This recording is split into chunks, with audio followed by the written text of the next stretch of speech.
Hello and good morning. My name is Rob. A while back, Sam from the Stranded Deep dev team posted that they were working towards 1.0.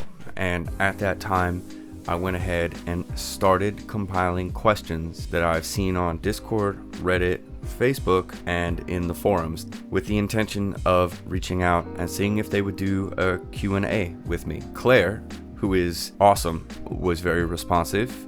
She was able to pass these questions on to Sam and Ben. Surprisingly enough, they answered the questions. I was able to narrow it down and we sent them 20 questions and they answered all but one. I'm not going to do these questions in order. I'm going to go straight to the one that you want to know about. And that question is question number 14.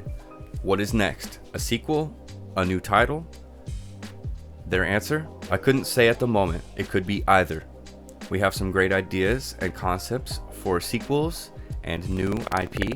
I would like to work on something with a different setting. This is followed up with, is the endless plane crash loop really the end? There are theories that the end of Stranded Deep will be the beginning of a sequel. The original idea was for this event to tie into future games and repeat, kind of like Groundhog Day as the world's unluckiest survivor. That really is screwed. You would escape from one scenario only to crash into the next. But for now, we've left it as a plane crash paradox. Legit. Thank you. I wish you would have said that a long time ago. Question 16. Is Beam Team planning on developing a completely different game from Stranded Deep? If so, any hints on what? Timeline and platform it'll be developed for?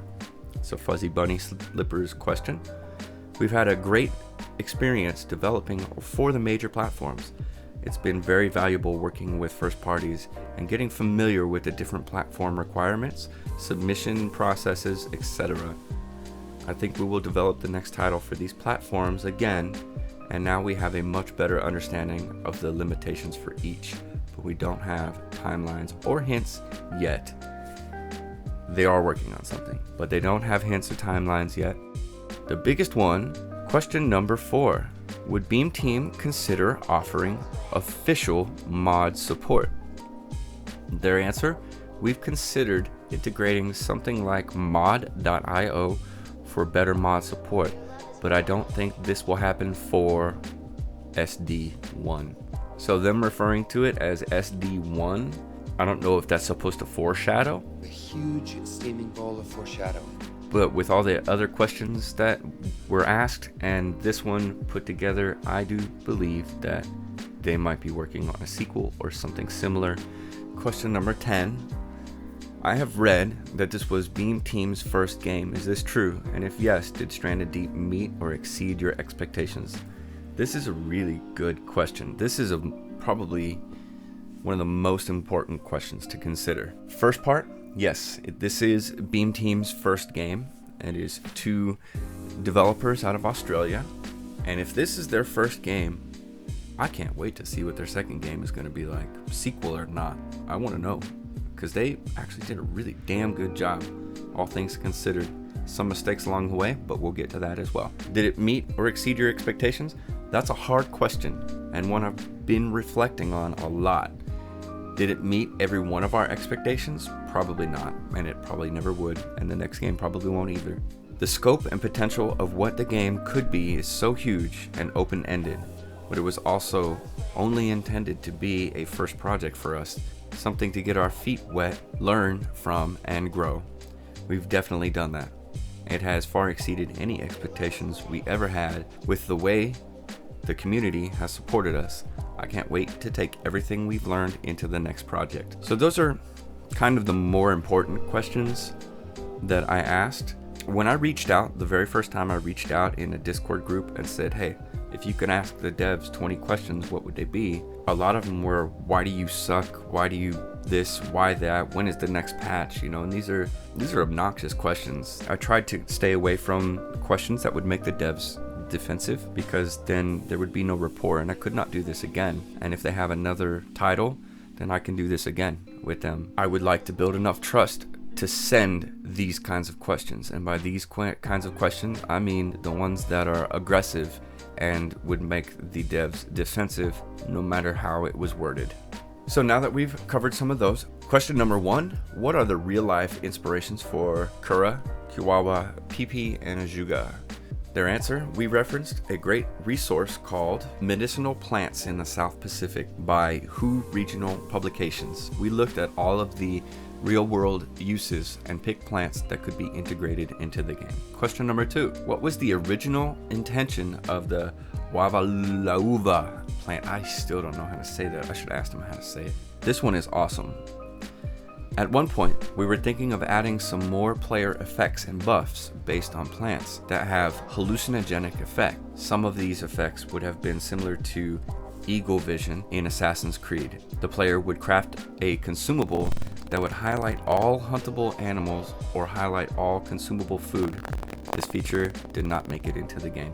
Question number 3, what has been the most challenging bug to fix? There was a few days not longer, this is kind of funny actually.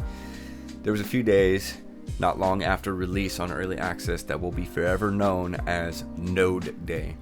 It's been a while since I've thought about it, but there were some unique scenarios with raft traversal between zones that could cause items to go missing or be owned by the wrong zone.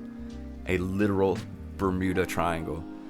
Most other issues are pretty standard. The most important thing is being able to reproduce them. The multiplayer bugs are harder bugs to reproduce as there are so many external factors. As a matter of fact, the multiplayer bugs, one of them is exactly what they were talking about, Node Day, where your boxes disappear, items disappear, items owned by the wrong zone. I have found all kinds of different stuff in my playtime. You can look at my building a bridge from island to island. That is a perfect example of a roof middle relocating itself to the center of an island and being owned by a different zone. So that's a good one. I'll link that video for you. Question number 4, we've already done. Question number 5, are the characters in Stranded Deep based off of someone in real life, and do the skeletons and shelters have names? I had to add some cheeky fun questions to it, soften everything else. Their answer, the characters are all fictional, but we do have a few internal names for characters. The pilot's name is Collins, the tiger shark is George, and the great white is, of course, Bruce from Finding Nemo.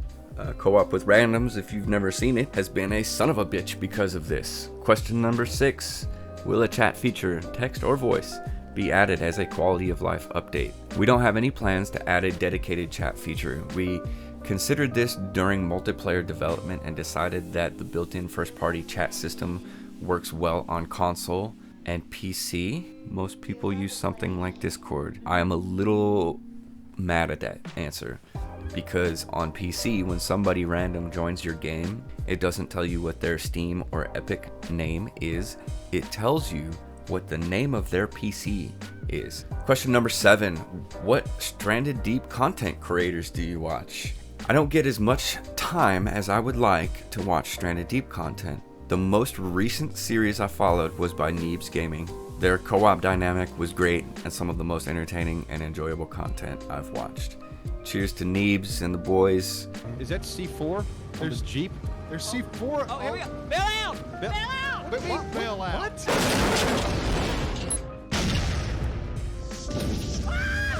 Yes!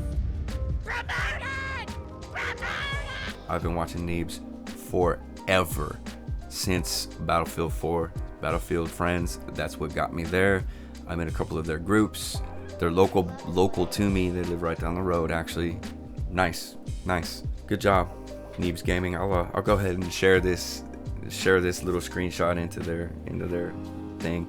Question number 8: who is your favorite and least favorite boss, and how is Abaya actually pronounced? Because Speedy says Abia, and he says Abia is my favorite. I like the environment and character design.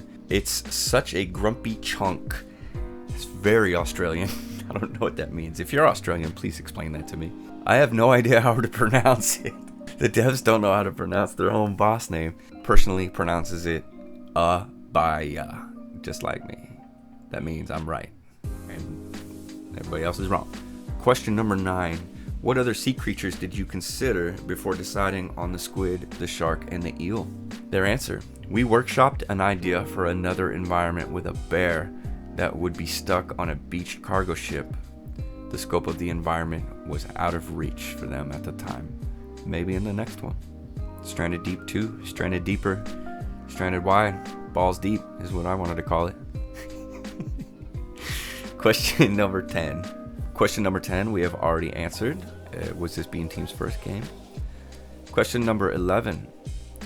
Out of general curiosity, what was the design process of removing the overheating, monsoon, and ocean mechanics system from version 0.06? Simple answer, there was constant confusion around how to avoid or remove the sunburn and sunstroke status, so we simplified the systems to reduce confusion.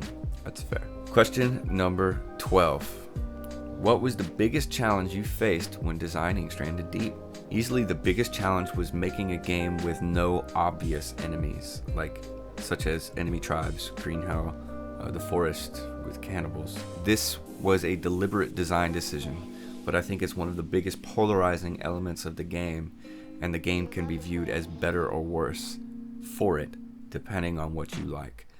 Question number 13. If you could go back in time and change one mistake that was made, what would it be? I was fishing for a specific answer here. As a fresh team, we've made so many mistakes along the way, and it's hard to pinpoint just one, but if I had to, it would be when the console version split from PC.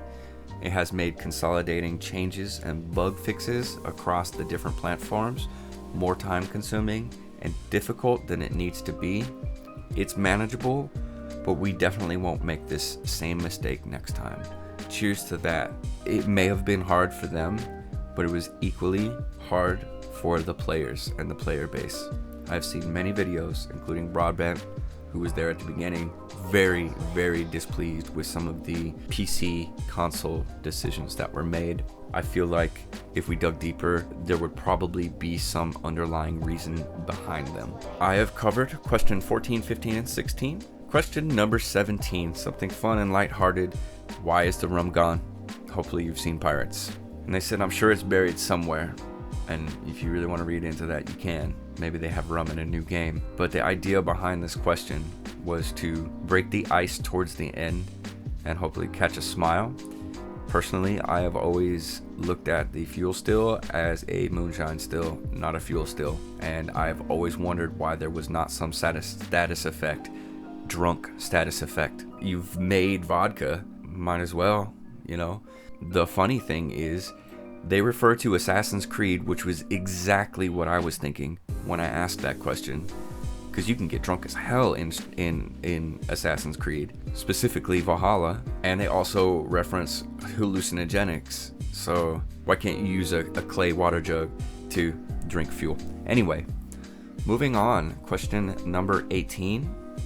What was the inspiration for Stranded Deep? Was the movie Castaway in your mind before development started, or was it a clever afterthought? The answer?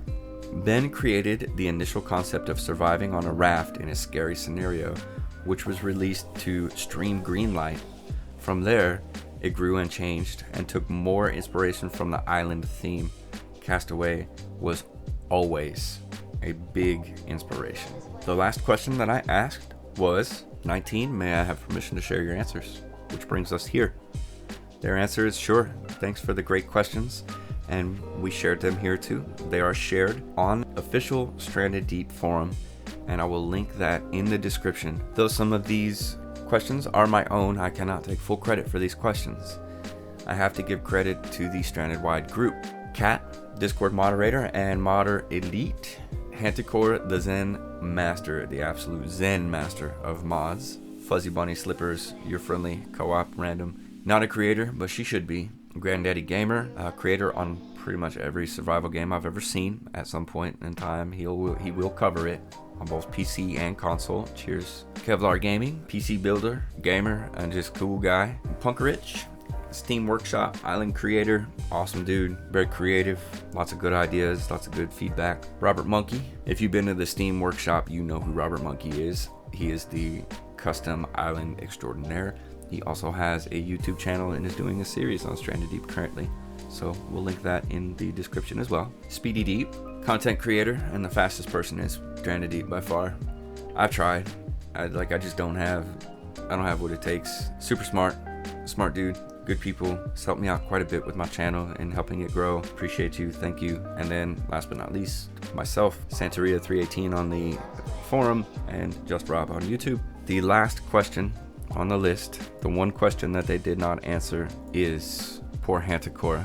Question number 3 on my list was, do you follow the modding scene of your game? If yes, what is the funniest thing a player has done with the game? They did not answer this question. This was a Hantakora question. Sorry, friend. So there it is.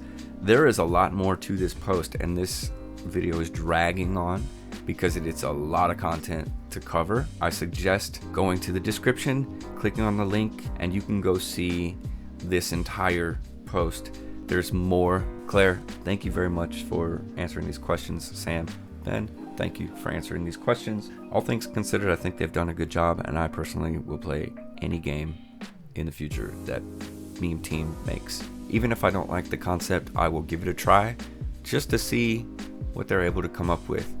I do look forward to their sequel. Everything in this message points to sequel. I would like to do a follow-up with some of these questions, and if you have questions of your own, what are they?